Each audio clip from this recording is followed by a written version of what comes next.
Good afternoon, Tim Nessmith, Ship Superintendent, Education Outreach Coordinator for the USS KIDD Veterans Museum. Today is May 12th, right Gabby? Yep. Okay, we checked that in an earlier blooper cut that will be on a blooper reel at some point. People are wondering, where's the USS KIDD? We sent out a press release last week. We had announced back in February or so that there would be a welcome home celebration on May 23rd. Well, unfortunately, that has been postponed because the river is not cooperating. KIDD is not here right now today. The river is cresting, reaching a high point of 24 feet.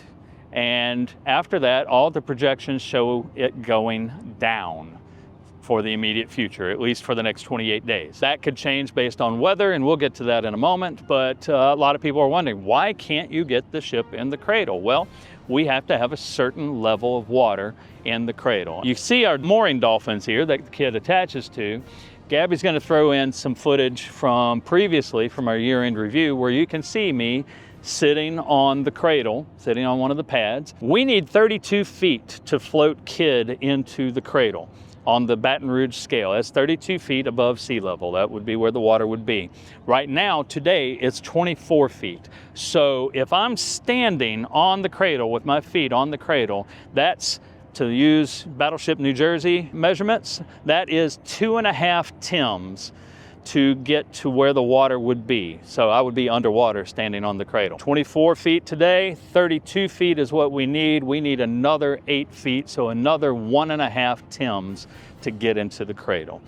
Very simplistic measurements, especially if you're using me as a standard. So that is why the ship is not in the cradle. We could bring her up at this point. She can come up the Mississippi River at any time. They maintain a channel depth of 40 feet all times of the year. So she could come up, but she'd be sitting out. And Gabby, if you pan over to this side, you can see we've got river traffic that comes right outside of the cradle. So if she is not in the cradle, she is in traffic. And if she's in traffic, then we have to maintain a 24-hour watch on the ship with maritime radios set to certain frequencies, have to have enough people to where we can man both firefighting gear, collision gear, and man our anchor windlass. We don't have the staff to be able to do that, just to anchor her out. It would be 24 hours a day, 7 days a week, 365 days a year until we were able to get her back in the cradle. That is difficult. Being in the shipyard right now, she is 100% safe, and we'll be working on what to do if the river goes down and stays down. But in the meantime, let's talk a little bit about how the river acts, okay? We had a lot of rain in Baton Rouge and the surrounding area last Friday. Tons of water fell around the museum and around this part of Baton Rouge, actually all through Baton Rouge.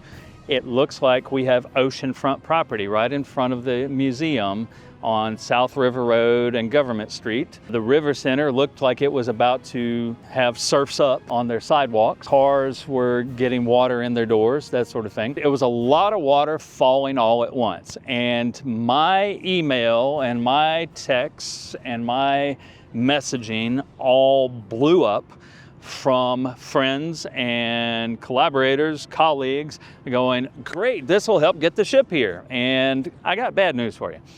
Water falling in Baton Rouge does not do a thing. Water falling on me right now from the clouds lands in the river and immediately goes south. It does not stay. The river is in motion. If it was a lake, yes, it would absolutely lift it up. But the river is always running southward. All the water that falls locally goes right down river, and this is something that's very important for people to understand. The Mississippi River is cut off from all of Baton Rouge and all of Port Allen. None of the water that hits in Baton Rouge actually drains into the river.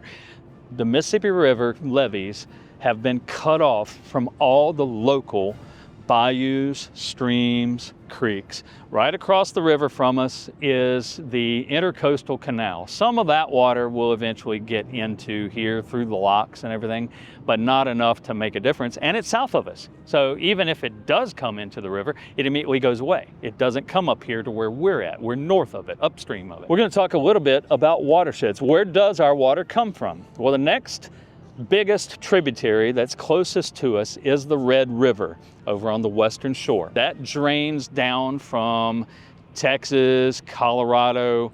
It comes along the Texas-Oklahoma state line, comes down through Shreveport, Alexandria, go Alexandria, my hometown, comes right up to the Mississippi River and then takes a dogleg to the right, and it becomes the Atchafalaya River. And it goes straight down through Morgan City into the Gulf of Mexico. There is a connection point because the Mississippi River wants to divert over into the Atchafalaya. So all three rivers kind of come close together, and the Army Corps of Engineers has put a big spillway project right there to keep the rivers separated. Because if the Mississippi River diverts, the river here in Baton Rouge will never be this high. Kidd would actually be probably landlocked or awash if the river diverted over into the Atchafalaya where it wants to go. Instead of water coming from the Red River and going into the Mississippi these days, it's actually all of the Red River's water is going into the Atchafalaya, and 30% of the Mississippi's water is going into the Atchafalaya. What you see in Baton Rouge every year is 70% of the Mississippi River's flow. So that is not a source of water for us to be able to lift the river and get the Kidd back. Let's go a little bit further north. There's the Big Black River and another name that I can't remember off the top of my head, starts with an H. On the Mississippi side, small rivers that do actually feed in. There's one small source, if you can call it a source, right up the river from us in St. Francisville at a turn in the river. Bayous is still connected to the Mississippi. But if you know anything about bayous, they're very slow. They don't have fast moving water. When the river does come up, the river flows into Bayous and pushes water back into the town and into the community around there. So Bayous is kind of a liability a little bit, but it doesn't provide much, if any, water to the Mississippi River. We go further north, you've got the Arkansas River, which comes into the Mississippi, and that drains through Colorado, Kansas, through Arkansas, into the northern part of the Panhandle, but it drains that whole area. That feeds the Mississippi River. You go to the east, you've got the Tennessee Valley River. That definitely feeds into the Mississippi because there was massive flooding there in 2011, and that helped us paint the side of the ship, kept our raft afloat, gave us one big last surge to let us finish, and then as it was falling, we were rushing to get the raft around the ship, and guess what? The water went away so fast, we got the raft stuck and couldn't get around the prop on the starboard side. So the raft had to sit there for a season in plain view of everybody and looking ugly. Above that, on the eastern side, is the Ohio River. Everything in the Ohio River Valley, from Pittsburgh coming on down, on this side of the Appalachian Mountains, that feeds into the Ohio, feeds into the Mississippi. And then you've got on the west side, the Missouri River. The Missouri drains the Dakotas, drains Montana, Idaho, drains Wyoming, probably drains a little bit of Colorado and Nebraska, but the Missouri River feeds the Mississippi. In fact, the Missouri River is where all the mud, all the silt comes from. The Missouri is very muddy. So all of those are major watershed tributaries for the Mississippi River. That's where we need, in order for this to come up, we need tons of snowmelt, which has already happened by this year, and we need tons of rainfall for it to raise it to 32 feet for us. Like I said, water that falls locally doesn't affect us. We do have some folks that ask about the local bayous. The local bayous, as I said earlier, have all been cut off from the Mississippi.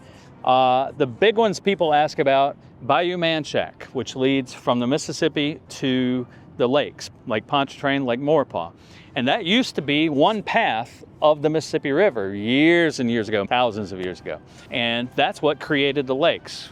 The Mississippi made a turn there, went down what is now Bayou Manchac, and created those lakes, washed all of that out. Well, Bayou Manchac is separated from the Mississippi. And even then, the Mississippi is flowing southward.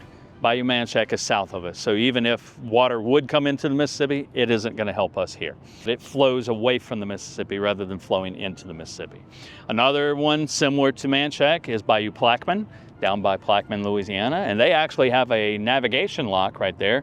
Great museum. You should go see it sometime. That lock and the levee system there completely cut off Bayou Plaquemine from the Mississippi. And again, south of us doesn't help us if it was flowing into, and it doesn't flow into it.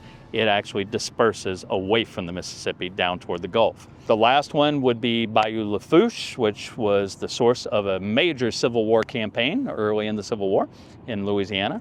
And just like Manchac, just like Bayou Plaquemine, Bayou Lafourche pulls water away from the Mississippi if it wasn't cut off by the levee system.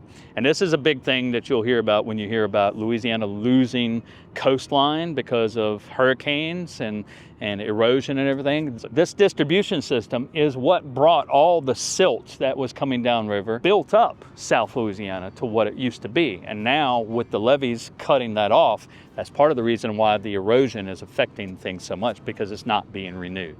So a little bit of geography for you and hydrology for the Mississippi River and how that works. The next big item I want to cover is you may see 40 feet, 44 feet on the gauges up, say, around Cairo, Illinois. Well, actually it's pronounced Cairo here in the States. It's Cairo if you're over in Egypt. That is the point where the Ohio River meets the Mississippi. And if we look on the charts and see a big swell at Cairo, 5 days later, we're gonna see that swell down here. But just because it's 44 feet, and I'm just picking that number out of thin air for education purposes, 44 feet at Cairo does not equate to 44 feet here in Baton Rouge. As the river comes downstream, it gets bigger across, it gets wider, and it gets deeper. Upstream, it's a smaller volume, and volume is the key here, because the easiest way to talk about it is if I have a bucket of water and I pour it into a bathtub, you got a deep bucket, but then you've got a little bit of water in the bathtub because there's more room for it to spread out. 44 feet at Cairo, when the channel is very narrow and not as deep, versus what you have here in Baton Rouge, the volume is much less. We got a bigger space for volume, but we don't have enough water. So 44 feet might equal 26, 27, 24, whatever feet here in Baton Rouge. As you get lower southward, then it drops in height. So we really have to have consistently high water up there for it to be big down here as well. It may seem kind of simple to folks who understand the river. For folks that don't have any experience with the river, that's why we're making this video, so maybe it makes a little bit more sense. I hope you've enjoyed this, a little geography lesson. Maybe you can use it in the classroom, maybe you can't. Maybe you can just use it there at home watching YouTube and looking at a map on your phone. But I hope you enjoyed this. I hope you learned something. And remember, the USS KIDD is a non-funded state agency that receives no regular state or federal funding. The ship restoration in the shipyard, the hull work and everything is done. She's ready to come home. We just need the water. In the meantime, we appreciate your support and your donations, because we need to keep the lights on here at home so that we can have a place for her to come home to. Thanks so much. We'll see you next time.